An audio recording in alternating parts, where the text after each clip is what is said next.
Future సిటీలో AI center of excellence ఏర్పాటుకు ఆస్ట్రేలియాకు చెందిన డీకిన్ యూనివర్సిటీతో రాష్ట్ర ప్రభుత్వం ఒప్పందం చేసుకుంది. ఈ మేరకు ఐటీ పరిశ్రమల శాఖ మంత్రి శ్రీధర్ బాబు, ఆస్ట్రేలియా విద్యాశాఖ మంత్రి జూలియన్ హిల్ సమక్షంలో ఒప్పందాలు జరిగాయి. ఫ్యూచర్ సిటీలో ఏర్పాటు చేసే ఏఐ యూనివర్సిటీలో ఈ సెంటర్ ఆఫ్ ఎక్సలెన్స్ ఉంటుందని శ్రీధర్ బాబు తెలిపారు. కాలేజీల్లో అకాడమిక్ గ్రాడ్యుయేట్లను కాకుండా ప్రపంచ స్థాయి నిపుణులను తయారు చేసే లక్ష్యంతో ఆస్ట్రేలియా ప్రభుత్వంతో ఎంఓయూ చేసుకున్నట్లు చెప్పారు. విదేశీ విశ్వవిద్యాలయాలను రాష్ట్రానికి తీసుకొచ్చేందుకు చేస్తున్న ప్రయత్నాల్లో భాగంగానే ఈ ఒప్పందం జరిగిందన్నారు.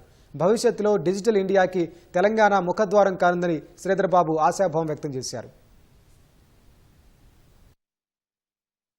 ప్రపంచ స్థాయి ధీటుగా ఉపాధి రంగానికి సంబంధించిన నైపుణ్యాన్ని ముందుకు తీసుకెళ్లే ప్రయత్నం చేయాలని మరి డిస్కస్ చేయడంతో పాటు ఈరోజు తెలంగాణ ఒక ఐటీ రంగానికి సంబంధించిన స్టేట్. మనదంతా కూడా రాబోయే కాలంలో ఒక పరంగా ఆర్టిఫిషియల్ ఇంటెలిజెన్స్ ముందుకు తీసుకెళ్లే ప్రయత్నంలో ఏఐ సిటీని నిర్మాణం చేయాలని, గ్లోబల్ ఏఐ ఇన్నోవేషన్ హబ్ ను ఇక్కడ పెడతా ఉన్న సందర్భంలో సెంటర్ ఆఫ్ ఎక్సలెన్స్ కూడా ఇక్కడ ఏర్పాటు చేసుకొని ఇక్కడ నైపుణ్యం ఏఐకి సంబంధించిన నైపుణ్యం పెంచాలని, స్టేట్ ఇన్నోవేషన్ కు సంబంధించిన ఇండెక్స్ ను తయారు చేయాలని ఈరోజు అనేక ఏఐ స్కిల్లింగ్ ఇనిషియేటివ్ కూడా మొదలు పెట్టడం జరిగింది.